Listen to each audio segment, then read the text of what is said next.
Well, joining me now in the studio to discuss this from the SNP is Kenneth Gibson, and from Scottish Labour, James Kelly. Good evening to you both. Kenneth Gibson, you heard Professor Bell there. He thinks Labour's proposal is progressive. Why is he wrong? Well, we had evidence in the Finance Committee over a period of more than 4 months from a whole range of organisations, ranging from the Scottish Trade Union Congress through to the Federation of Small Businesses, Scottish Council of Voluntary Organisations and the CBI, and none of them thought that raising tax was a good idea, because we have they want a year of stability as we run up to 2017. Well, quite a few unions are supporting this idea. Well, but what is interesting is that after 4 months we produced a report on Friday of last week, and the Labour Party also supported the position that there should be no tax rise. So they've actually done a U-turn on their own position within a week. And the reason the STUC, for example, didn't support it at committee was because they said that over the last few years workers have had below inflation pay rises, and frankly they needed a break, and this was not the time to raise taxes. So the Finance Committee took evidence, and all Finance Committee members agreed unanimously that taxes should remain at the same as UK level, and then Labour come out with this gimmick, clearly thought out in the back of a fag packet, and as we've seen with the issue of rebates, it's already unravelling. They don't know how it's going to operate. James Kelly, a U-turn in the space of a week written on the back of a fag packet? Certainly not. We're putting forward a really clear choice here. You can follow the austerity measures that the SNP are putting forward, which would mean £500 million of council cuts, thousands of council workers facing the prospect of unemployment, or you can look at the Labour approach, which will protect public services, invest in schools and our classrooms, and give our young people hope.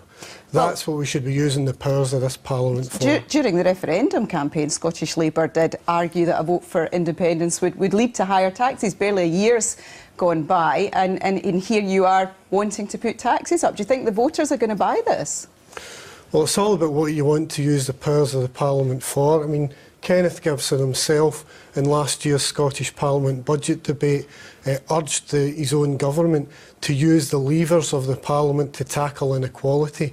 Yet this week we saw Kenneth and the SNP standing shoulder to shoulder with the Tories to pass on George Osborne's austerity package instead of supporting communities and councils. That must feel pretty uncomfortable, to be standing in the same corner as the Scottish Conservatives. Well, I don't think we're standing in the same corners, and we were standing in the same corner as Labour a week ago until they decided to change their position, completely ignoring all the evidence that the committee had taken from a host of organisations.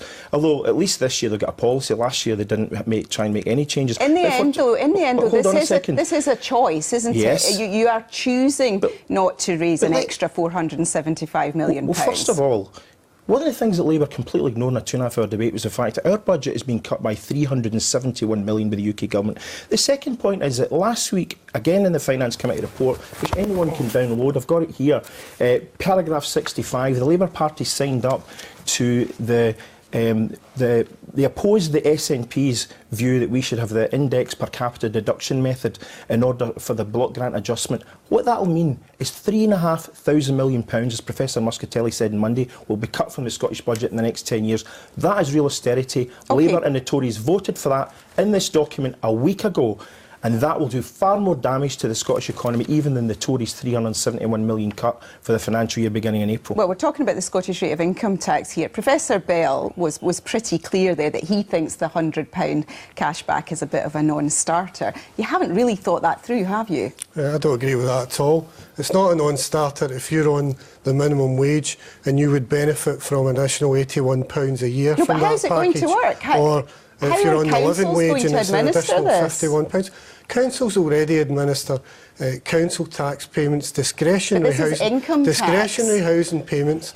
Look, this is about identifying the names and addresses, identifying the payments, having a verification process and getting the payments out. But you don't really know how this is going to work yet, do you? Getting it out to low-paid workers. It's not rocket science. It's about putting a robust computer system in place. It's about getting confidential information from HMRC. It's about delivering these rebates to low-paid workers, but it's also crucially about protecting public services from the savage cuts that the SNP and the Tories are proposing, and investing in schools and supporting our teachers and our young people. This is kidology. The new financial year starts in 8 weeks, and James is talking about developing a whole new system with HMRC input. HMRC have no intention of input into this system. Plus, the people who get the rebate would have to wait to the end of the financial year, so HMRC would know whether or not they qualified. So anyone who got this mythical rebate, which would cost no doubt millions to bring in, would be excuses from the SNP. It's not an excuse. Let's hope by the time of the next excuse me, I didn't debate. interrupt you, James, so please don't interrupt me.